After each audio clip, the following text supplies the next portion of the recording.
This is a Lagos Talks. Yes, Lagos, we're talking, and it's a Lagos Talk special today.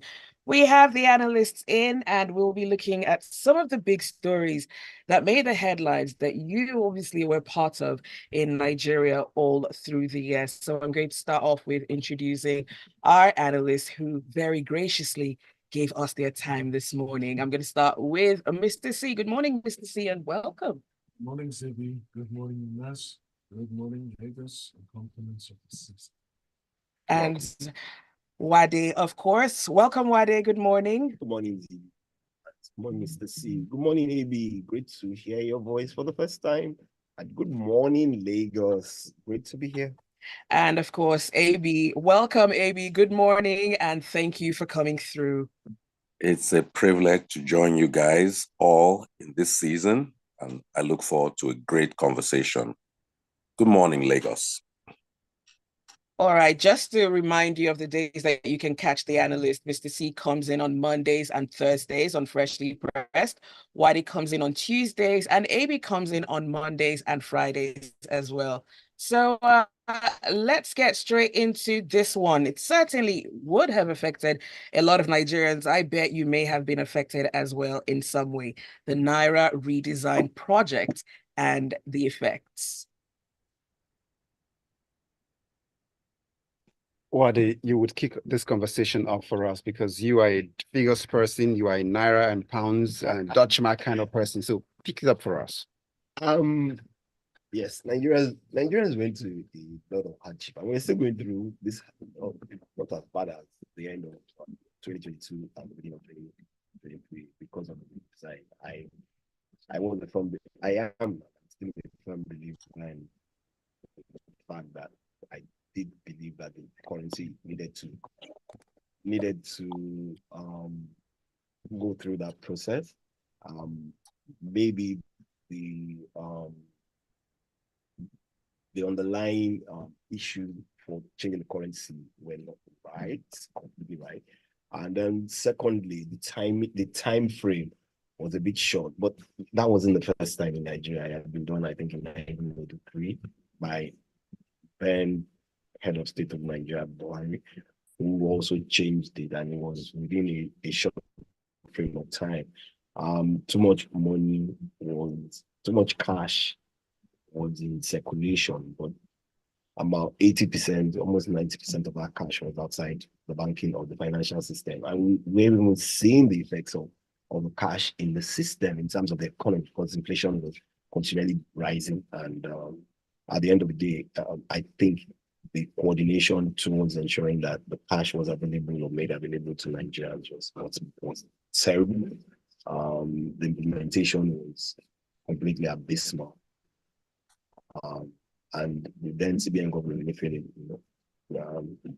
took the blame for it, which was the right thing. However, what I did not see, in my opinion, was if the CBN then had said that they had given those cash to the banks, and the banks were claiming that they didn't receive them, where were they? And if the banks received them, because at the point in time we saw some of these notes, in different places, that if at that point in time the banks were not doing what they were supposed to do, in my own opinion, I did believe that they should have been one, penalties, and then the other part of it was the fact that it showed the lack of depth of infrastructure in the financial services sector, and then it popped up a lot of fintech, a sizable number of fintech companies who took the place in terms of what's it called, cashless policy and cashless environment, and we've seen since then the growth of e-transactions, in the financial services system, and it's continually growing because more and more of the fintechs have put money into those infrastructure that were required to drive them. And I guess the banks now today have realized that you can't do without that. And so yes, harsh times for Nigerians. We're still going through it now. You go to the banks, you go to the ATMs, you still can't get the cash, despite the fact that you have both currencies in circulation. And the CBN still says they have about 3.4 trillion cash in the system. So where is it? Okay, where is it? Before this conversation is over, we'll find out where the money will be, because it's a searchlight as we leave the year. So I'll go to Ebi. Ebi, I like you and Mr. C would respond to this question, which is much as Wadi has given that there is a reason to have wanted a redesign. It's not the first time countries go through these, but his own objection is like the timing was quite short from December 2022 when the first samples were reeled out, and then the President Muhammadu Buhari back then in office, smiling, taking the hands of the CBN governor and receiving samples and all of that. Walk us through how the man on the street was hit by it, and then also how you can't convince people that aside from the economic reason for going for the redesign, there was more of a political motive to it.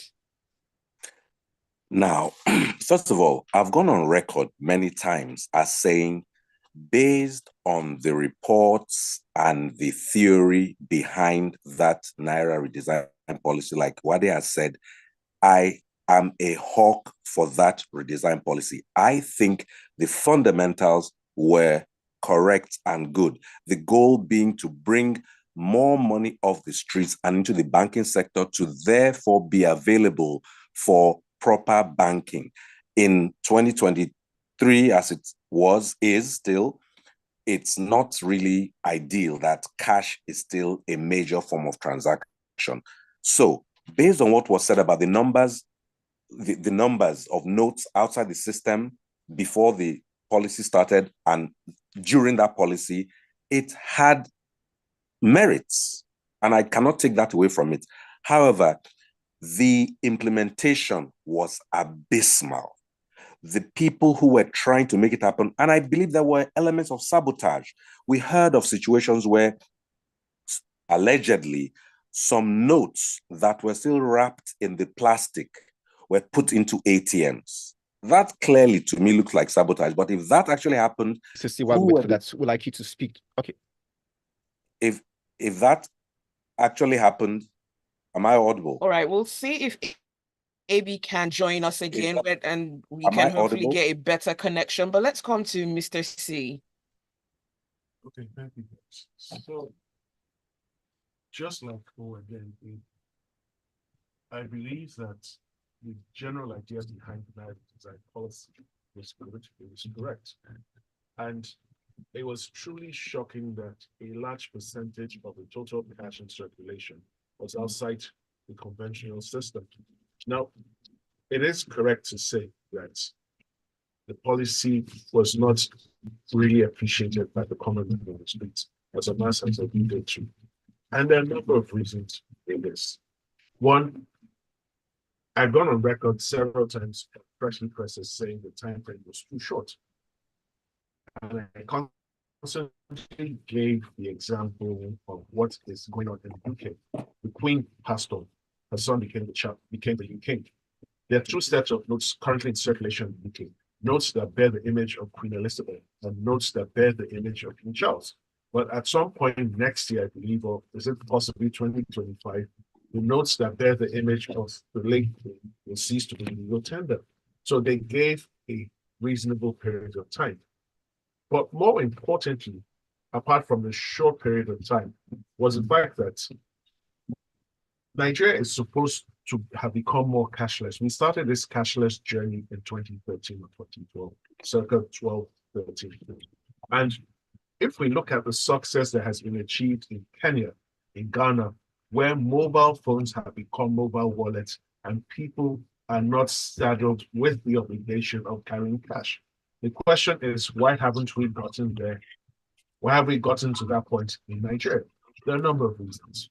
One, the banks and the fintechs haven't really fully come together on this. More importantly, the banks are needing experienced tech personnel. They are leaving in droves. And I'll tell you something for free. Today, walk into any Nigerian bank.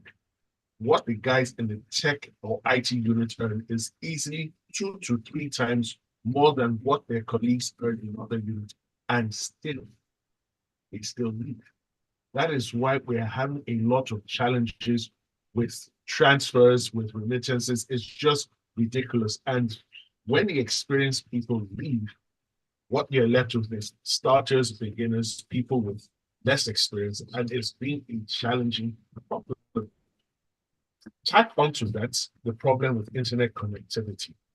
And internet service providers are not at the level where they should be operating at for a number of reasons. Power is one of them.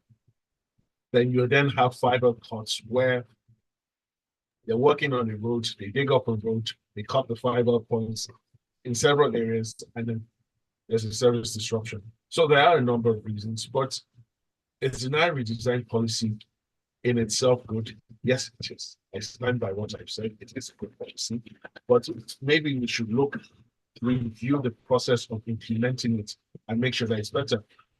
Now, the CBN under the new government says 3.3 trillion naira is in circulation. I'm sorry, sir. Where is this money? Because there's been cash scarcity over the past 5-6 days, at the very least. So if you have 3.3 trillion, where exactly is it? Are there unofficial naira vaults in this country? Why is the naira not flowing? More importantly, as we seek to ensure that we're on top of our game with regards to anti-money laundering initiatives, how do we continue to de-emphasize the use of cash transactions? So this is something the government, the CBN, the banks, the fintechs, all the stakeholders have to sit down and work on, because the truth of the matter is we won't need cash if the mobile wallet, if mobile integration, mobile financial integration is done, and more people have to be financially integrated. So they also need to talk to the telecommunication companies, because without that, they won't achieve the goals. Yeah, we're glad to say we've got Ebi back. So Ebi, you can conclude your thoughts.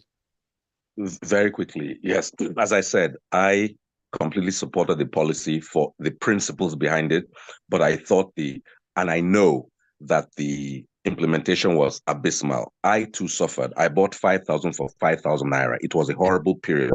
Everybody suffered. People were stripping themselves naked in the banking halls.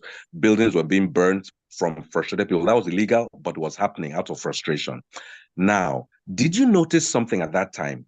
Because of that policy and its admittedly abysmal execution, the then governors of the country actually approached the Supreme Court of Nigeria to stay the policy. How nice a country it would be if, when we're hearing about 200 plus people killed in Plateau State, the governors would actually have that same level of determination to approach the Supreme Court to compel the army and other security forces to do their work. I am very intrigued because the political dimension you're talking about is what I want to talk about. It would appear, allegedly, that because some politicians had stashes of the old notes, that if indeed they were not able to change it all, those notes would have been rendered useless right after their tenure. So it seemed to me to have been an existential crisis for them, which is why they went as high as the Supreme Court to get that. I agree, the timing looked short and everything, and it's because it was rolled out very poorly. If it wasn't rolled out poorly, it may have worked. So I'm just struck by the contrast between how they went after all the legal remedies for money, which people didn't have in pockets, but they're not doing any such thing for lives. It's an interesting contrast, but that was a sad time for the country. Nigerians were traumatized. And while Emefiele bears the key brunt because he was in the head of the central bank, he served at the pleasure of then President Muhammadu Buhari, who stated, and I may paraphrase, he was well pleased in Emefiele at the time. So let's not forget, the ultimate blame for the suffering of Nigerians at that time rested in the lap of President Muhammadu Buhari. Wade, do you want to add something? So I totally agree with Ebi. Like I said, that wasn't the first time that the currency was being changed, at least in my own lifetime. And it was the same thing that happened the very first time. Banks didn't have enough currency and so on. So like Mr. C said, but when you are about, when you need to implement a process, you understand, you must carry everybody along. And that's the question I was asking. What did the CBN do? If it's clean that you are giving the commercial banks and all monies that should have been used, and how did you plan to use those things? Till today, as you go to a bank, sometimes you can't cash more than 20,000 naira. We're still feeling that being able to do a year after, that could have been done in 2021, I mean 2022 and early 2023. But everybody just, oh, it's a Mayfield's baby. No, it was the financial services, and this is one thing that the financial services operators need to take away. It was your baby. And that's why we had all the headache that we went through in terms of no cash, in terms of systems crashing. And aside from the fact that Mr. C says, oh, their tech people have left. People run tech systems.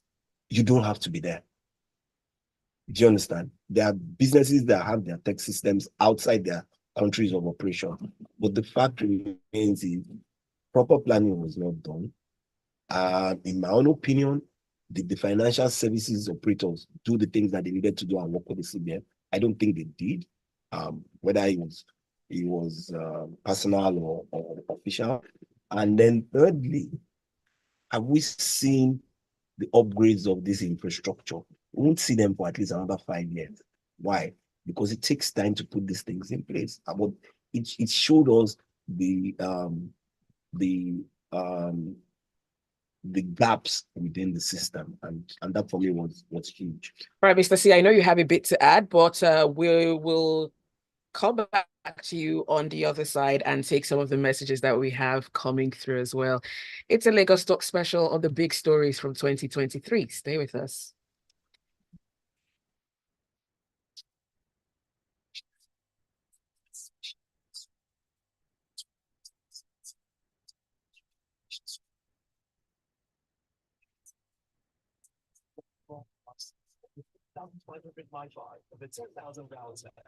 They are still trading blames on who has. So they are still till today. They are still trading blames on whether they have cash or they don't have cash. It's ridiculous.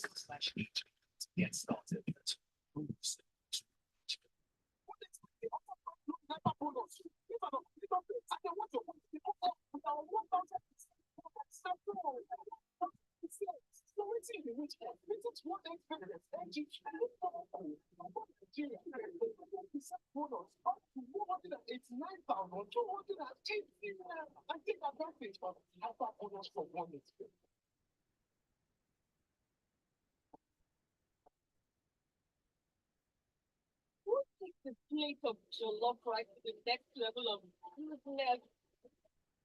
Mr. C, so when we come on, we'll just wrap up briefly, yeah? Correct Nigerian salad, cabbage, carrots, lettuce, and a bit of kidney beans. Yes, both.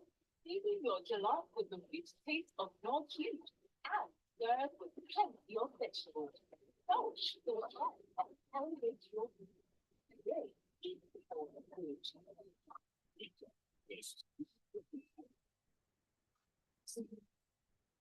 So you bring us,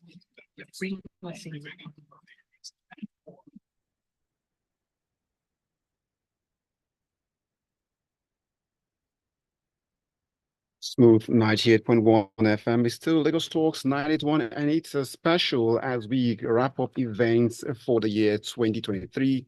Big stories, the events that you cannot say, even if you were under a rock somewhere in Nigeria or even outside it, you felt the impact. And so, Mr. C, you were going to give us a concluding thoughts on the Naira redesign policy. Thank you, Omas. Very quickly, two things. On at least 3 different occasions, President Muhammadu Buhari as a dentist addressed Nigerians and clearly stated the Naira redesign policy was his idea and had his blessings. So we now see that it is the former central bank governor who is being prosecuted this after and rounding up. One of the fallout of that arrangement was abductions went up, almost vanished in Nigeria in that period.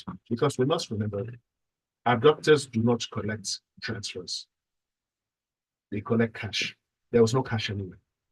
So the security agencies and bodies that track security developments noticed that there were no abductions during the period because there was no point abducting anyone because you're not going to get cash. You're not going to get paid for your illegal and unlawful activity.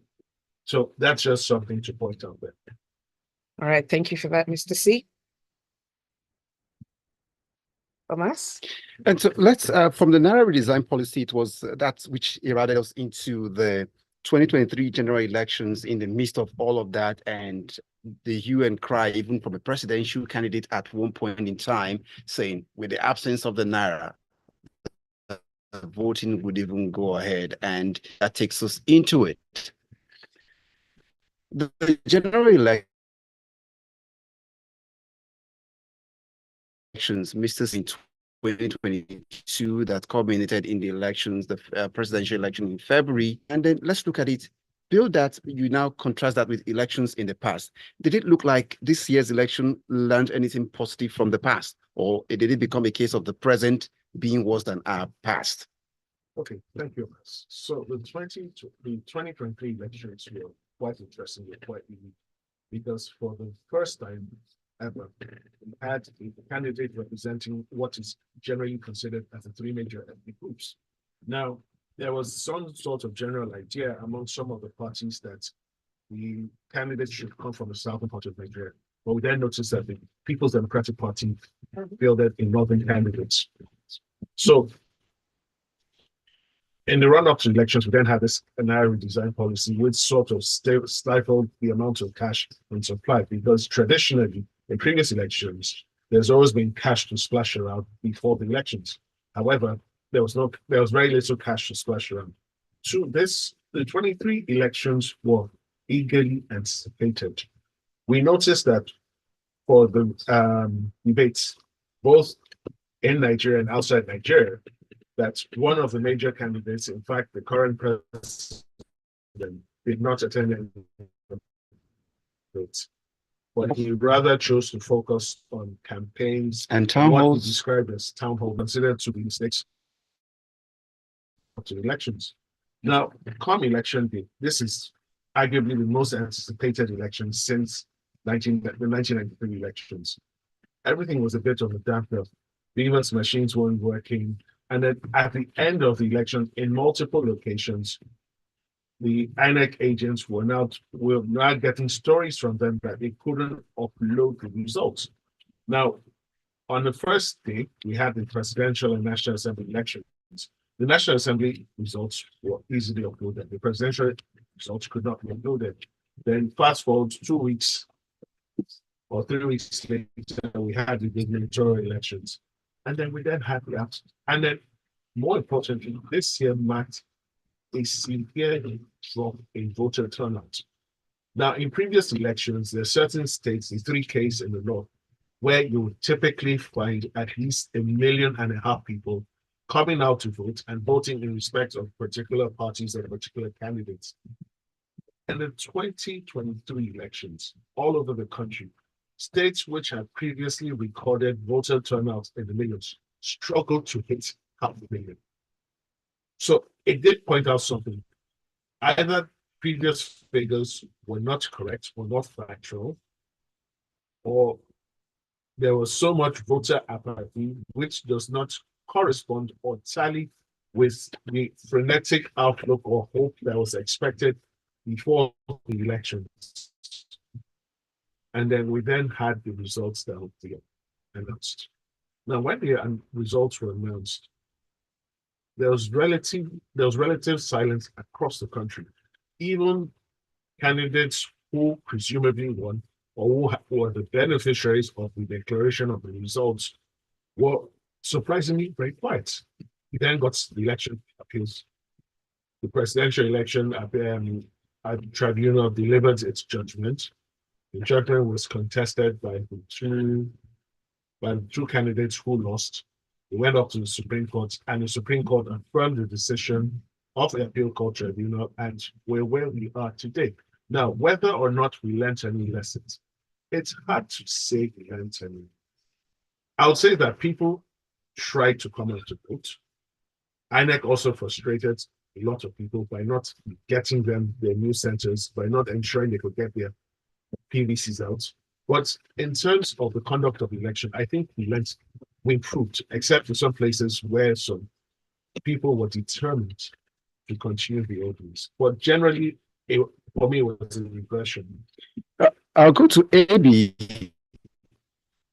Ebi, you have to unmute now. So Yes. in this election, we realized that, okay, so in the election, in addition to what Mr. C has noted in terms of the usual millions, so it will go as apathy. But again, persons have also stated that the election in itself, it came in a way that people eventually saw that bigwigs lost in traditional states where they held sway, even the ruling party, and even the president himself lost in his traditional home state where it has never been said, whether as AD or ACN, or it has never lost before, a loss. So what did he say about the process going forward? I think the reason why the elections were so highly anticipated were based on the promises and public-facing statements and preachments of INEC. INEC came up arguably with a formula which, if and were well implemented, would have given few reasons to doubt, to even have disagreements or conflicts. They promised certain processes before, during, and after the election. From my perspective, within the first day of the election, because it was a 2-day election, the presidential and the House of Representatives election, within that day, it remains to me till today inexplicable how just the presidential election supposedly experienced a glitch. I want to say this. If INEC had done what INEC promised through and through, whatever the result was, there would have been no reason to have disagreements. That's my humble opinion. INEC in the presidential election failed to do what INEC promised Nigeria. So for me, that 338 billion naira was ill spent, because at the end of the day, we have a sitting president. This is not in dispute, but questions remain, in my humble view, about the election that brought him to office, because that supposed glitch is still not explainable and has not been explained to me by anybody in authority. However, we move, as they say in the popular streets, we've moved on. But that election had a lot of principles that would have been, I think, very laudable if only they had not, in my view, sabotaged themselves. INEC sabotaged themselves. And so it led to, in my view, a lot of questions about INEC's sincerity. Then when you go to the court thing, when INEC was actually appearing literally as a defendant for one party or the other, it seemed weird to me. I'm not even going to go into my perception of how the justices spoke. They spoke vexatiously, as if they were quarreling. I believe everybody has the right to go to court, but there's no reason for a justice to be speaking as if a person is being silly to go to court. That's why you're a justice. My opinion. INEC disappointed INEC and therefore called questions into the presidential election. My opinion. Uade. I think in, in the last 24 years, maybe outside the 2006 elections that brought senior advice, or 2007 elections, um, this was the most disappointing election process for me, despite the fact that there was so much pomp and pageantry around it. A number of young people were disappointed who would call the future of this country. A number of them who went out to try and get their PVC that couldn't get it because they were frustrated at the systems and how those PVCs were being issued. Then the election process itself, and in terms of the electoral act, I think it's amazing that in the giant of Africa that we call ourselves, and boasting about some of the biggest technology brains in the world, a simple technology issue, tried and tested in, maybe you could call them off-cycle elections, and worked, and then all of a sudden crashes in the middle of an election. And that brought a number of questions surrounding the integrity of the system itself and the electoral body. So when you consider all that and you find that a country like Kenya could have elections and those in diaspora voted, a country like Kenya had a president who won an election, signed a bill that changed the way the elections were being run, then I think, in my own opinion, if we're truly the giants of Africa, I believe that we need to move into the next generation of being technologically superior in terms of, in comparison to other African countries. Then this is the right time for these changes to be made. In one, the electoral process, you can't spend 330 billion on getting electoral software, electoral technology infrastructure, and then at the end of the day, you come back and say there was a glitch for just one part of the system, and nobody can tell anybody or has told any Nigerian till today what was the cause of the glitch. How did you rectify it? Has it been rectified? And so on. So for me, it was a bit disappointing because the hopes of so many young people, and I insist on that one, young people were dashed by INEC. You're listening to Lagos Talks on Smooth 98.1. We'll continue the conversation on the other side. And don't forget, we'd love to get your thoughts as well. You can send them through via WhatsApp or just post them on our live stream up on YouTube. Stay with us.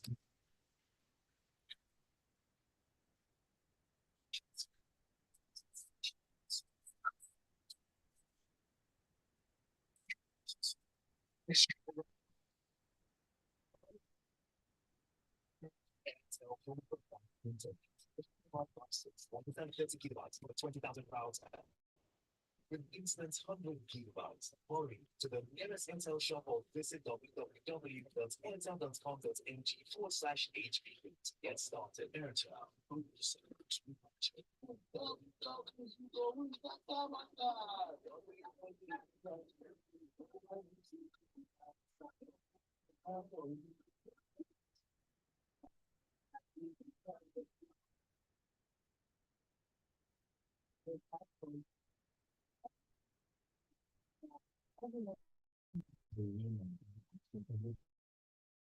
Strong protection from the phone. It's not a chance to win the 100,000 naira purchase phones and other amazing finds, and then you can access third-party motor insurance. Hurry now, call 0700 AXA or visit AXA.com to get started. Terms and conditions apply. AXA, no and power.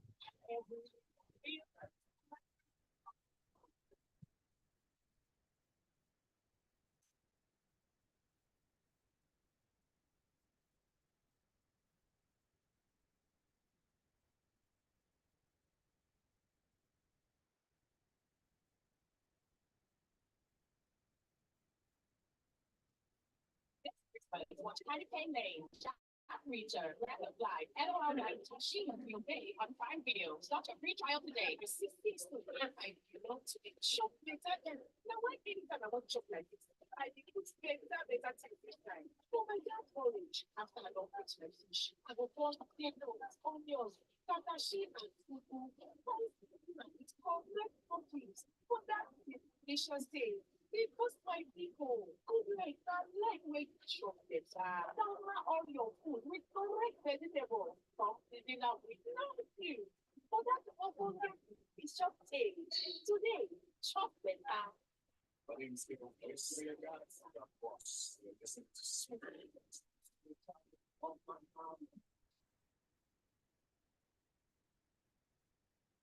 It is Lagos Talks on Smooth 98.1 FM, still picking up the big stories that made the headlines for this year as we close up the issues and move on to see what the new year would bring. If any of these issues we're raising would generate or probably will be so stubborn as to go across to the new year with us, as some of the issues we are looking at.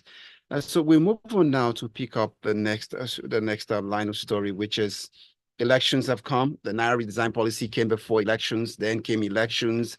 Election was done, results announced finally, and then boom, we're on to inauguration day, May 29. Then came the big announcement by the man elected as president on that day, as he decided to say, this is where I will be heading. There will be no need to pretend or stay too long. This is the direction. Subsidy is gone.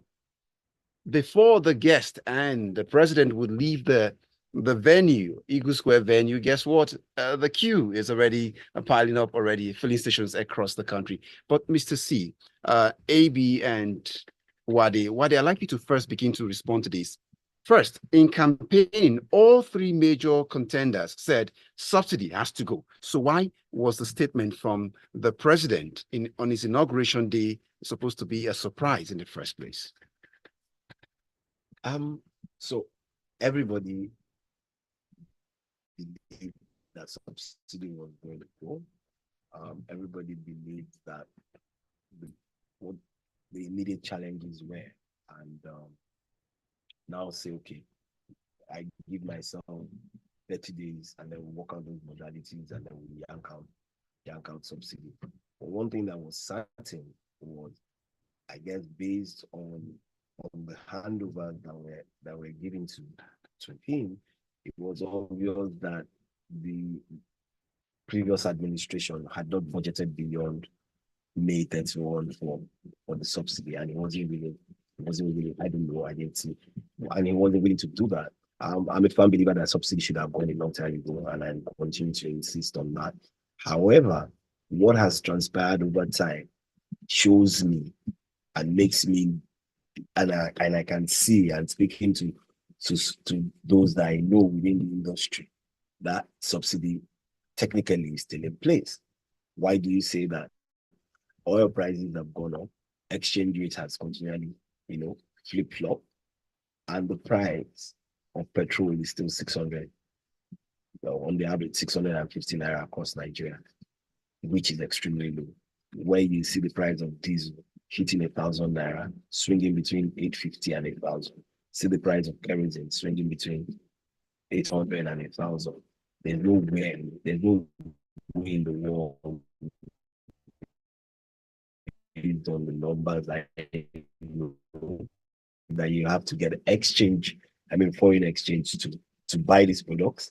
That price of petrol would be 650 naira. At a point in time, in my own estimation, the landing cost of petrol had gone well beyond 700, it was about 740 naira. And based on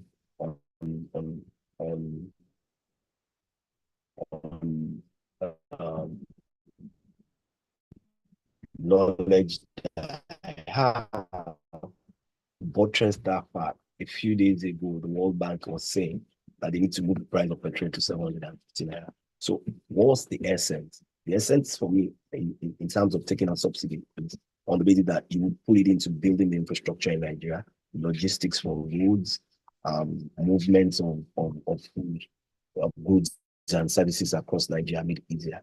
That I haven't seen, rather what we continually do, which is what every government has done since I've known every time they take out whether it's a bit of a subsidy or not, is palliative.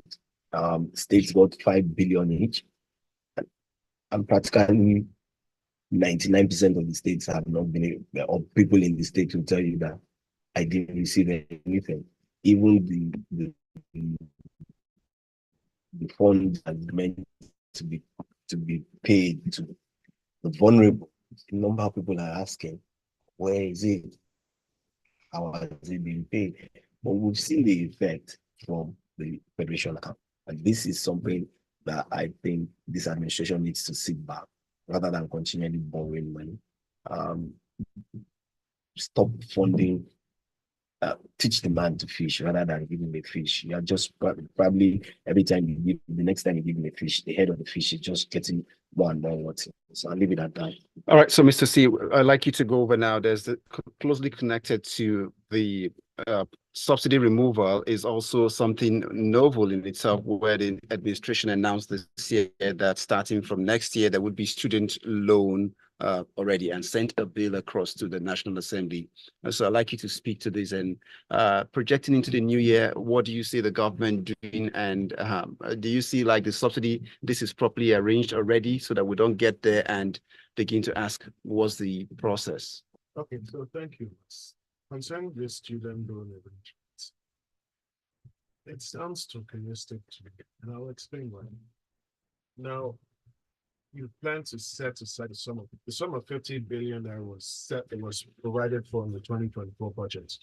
As we're all aware, it's not yet been passed. And we are also all aware that it's one thing for the budget to pass, it's another thing for the money to be paid. Now, what is the procedure for accessing the student loan? You have to have a household that earns less than 500,000 naira. So what we're talking about is 40,000 a month. Now, where a family has two earning parents, they don't work. The child there does not qualify. Two, the sort of guarantors you're supposed to bring, A-level, civil servant, and a legal practitioner of 10 years or more. Now, a child who comes from such a disadvantaged, that's what I was looking for, disadvantaged background. Where is he supposed to know people like that will be willing to provide for the legal practitioner the call to bar certificate, or for the civil servant documents or letters of appointment, last promotion, etc. Of course, where's that going to happen? Then the process of you have to apply through the dean of students of your school, the dean of students of your school, but the vice chancellor have to sign. I don't know how, I don't know what the day-to-day structure of Nigerian university is like, but I want to believe these two officers are not that. They will be extremely busy. So here is the policy that has been put in place. However, I'm not sure how many people will truly qualify, to how many people can meet the criteria to access the loans, and then look at the repayments when the repayment window starts 2 years after you finish NYC. Now, we're placing an emphasis on certificates, but recent data will suggest that at least 40% of each graduating stream is still unemployed. We're not teaching our people how to create jobs. And just like Uade just said, stop giving people fish. Teach them how to fish. Thank you very much. So, Ebi, we're going to come to you on the other side. So we've raised, yes, you would get it. Just hold, Ebi, you would respond to all of this. Now, this is where you come in. The subsidy is raised already. Uade has spoken to it already.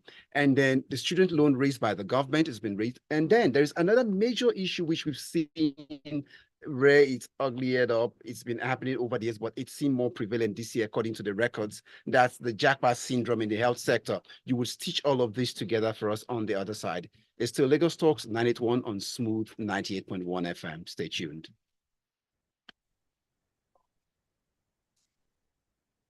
Was Ebi's fader down all this while? Was Ebi's fader down all this while? Was it down? Oh, okay, it was up. Oh, you just pulled it down. Oh, okay.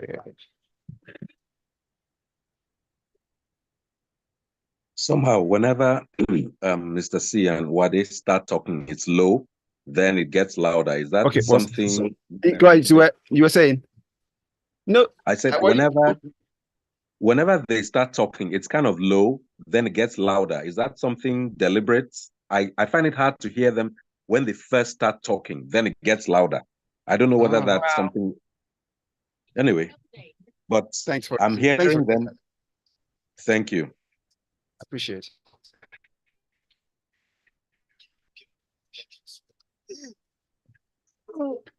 Man, If we come on, it will echo.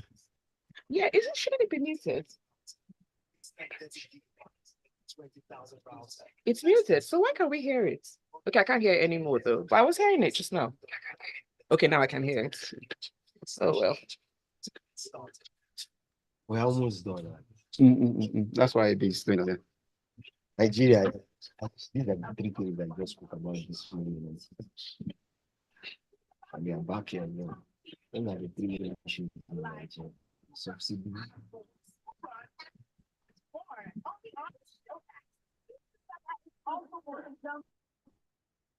An international movie lover. Do you with SpongeBob and no hard feelings? This best trip anywhere, anytime, without interruption. Do you December is all about subscribe now to showmax.com. This is Jelly Joe, and you're listening to the Smooth Breakfast Show. You're listening to Lagos Talks on Smooth 98.1. I'm going to say that again. Sometimes you need to say it twice. You're listening to the Smooth Breakfast on Smooth 98.1. It's a Lagos Talk special. We have the analysts in and we're looking at the big stories that made 2023. We see your messages coming through. We'll come to them in a second. Our analysts are in. We have Wade, Mr. C, and Ebi. Mr. C touched on this slightly with the Jagba syndrome and the effects in the financial services sector. But with a lot of health workers seeking that golden grass or green grass somewhere else away from the country. So, Ebi, we're going to come to you to talk about the Jagba syndrome and how it's affecting healthcare. Okay, let me build it up from the earlier two stories. First of all, subsidies are not a bad thing. Subsidy is not a dirty word. However, I have long been a fuel subsidy removal hawk from way back in 2012 when a former president said he would do it. Let's also remember that President Tinubu did not remove the subsidy. He actually gave it effect because the previous president, Muhammadu Buhari, was either too calculating or too cowardly to actually give it effect, although he made it into law that there will be no longer subsidies. So from 29th, it happened. Subsidies, and we are hearing that we are supposedly saving money. The question is, where is that money? You now move on to the student loan story. Like Mr. C has said, how are those people who supposedly fall into that narrow category supposed to get the backing they need to get it? It would be well nigh impossible. In my view, rather than having loans, you should give grants to the students. Every student by this stage has a BVN, has an NIN. You can put money into designated accounts and you can track them thereafter.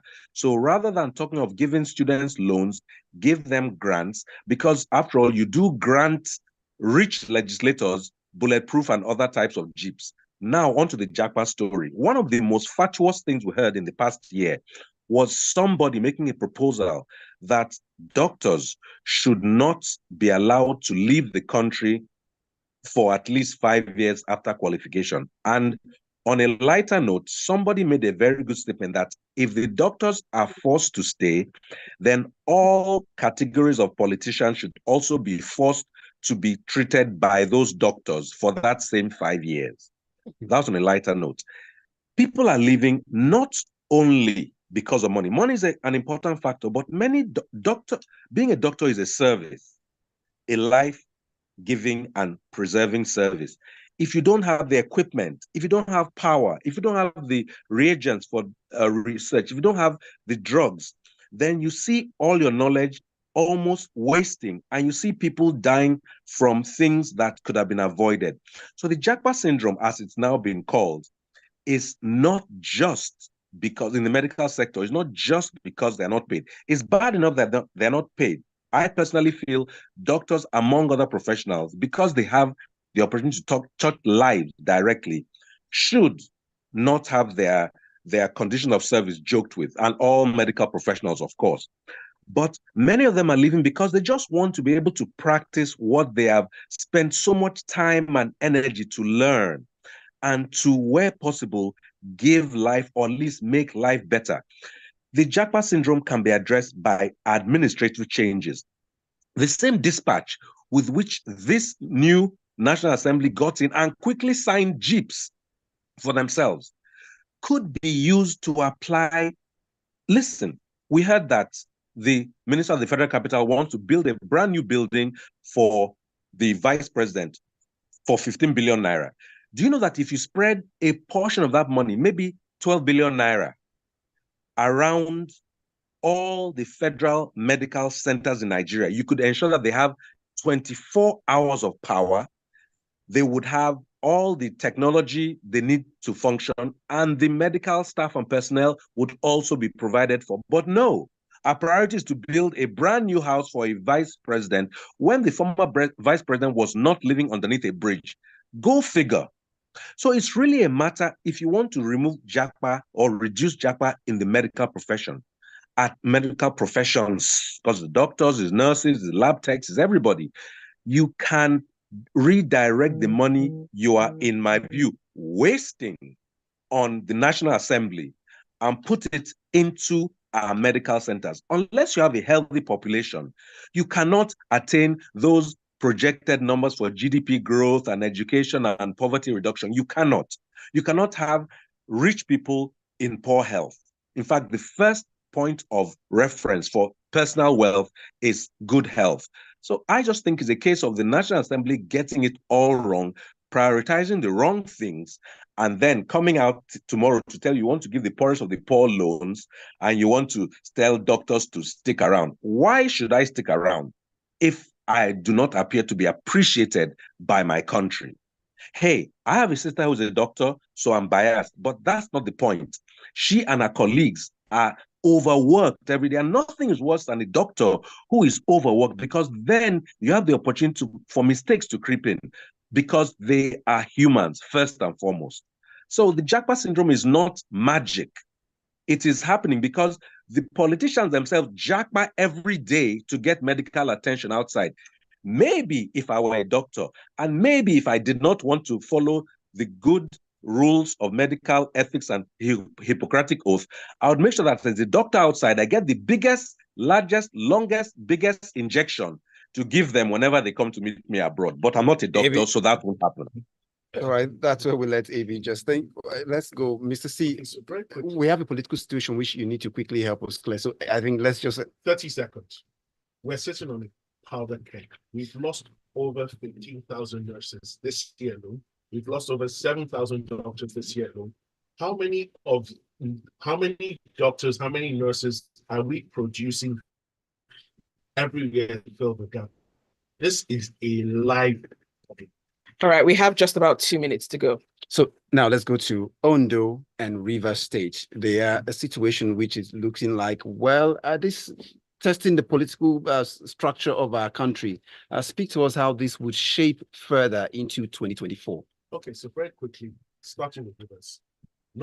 There's no peace in Rivers. Everybody's pretending. 2024, the real event will unfold, because no true governor worth his salt will sign the terms of agreement that were foisted on him at that meeting. It's not going to happen. So Mr. Wike will have to dig deep into his bag of tricks, and the governor was also going to dig deep. And the only sad thing is the people of River State, because while all of this nonsense is happening, there's no government. In Ondo State, it's a bit easier. Father Type has called one of the contestants. Now the deputy governor is now the governor. There's now a reordering of the entire political landscape in Ondo State, and expect him to announce his formal candidature and expect him to get the ticket unless he doesn't know why he's sitting for. Uade? River State, pity for me, because it just doesn't make sense why such a beautiful state, continues to be run and mismanaged by a few bad men. Secondly, the governor will have his own arm of flesh or his pound of flesh from the ex-governor, and that is next. He's only just started. So he threw when Wike threw his sledgehammer, he missed the governor just by a little, and then the governor did his own back. But you see, the beauty about Nigerian politics is who sits on the money. Wike should remember and go and ask Akpabio. That's why he ended up in the Senate. Ondo State, my condolences to the Akeredolu family. I do think that those in the political sphere that were backing him when he was ill were very, very it was a disgraceful thing to do, because you knew that this man couldn't do this thing at this point in time, and he should have resigned. But at the end of the day, Mother Nature resigned him, and we have a new governor. And like Mr. C said, if the current governor plays his cards well, he probably will be on the ballot boxes for APC in 2024 elections in the state. All right. So looking forward to 2024, in conclusion, what are we expecting? We've just run through the scene in 2023. What are we looking forward to, and what, is going to happen, really? Ebi? If I knew, I'd get some lottery numbers. But fundamentally, the policies that are being rolled out, some people have said they are not realistic. So I don't know. There should be a recalibration by the governing class about the purpose of governance. It's not about getting their rocks off. It's not about them getting all the perks of office. It should be about service. If they can recalibrate, there is every reason to believe Nigeria can rise. Other than that, I am not exactly very hopeful. With the current tenor, the way they're going about it, with interference in constitutional matters by the president in certain states, I'm worried that we're not holding the constitution above all else and all people. So we can only wait and see. But yeah, those lottery numbers would be in my possession right now if I knew exactly what's going to happen. Mr. C?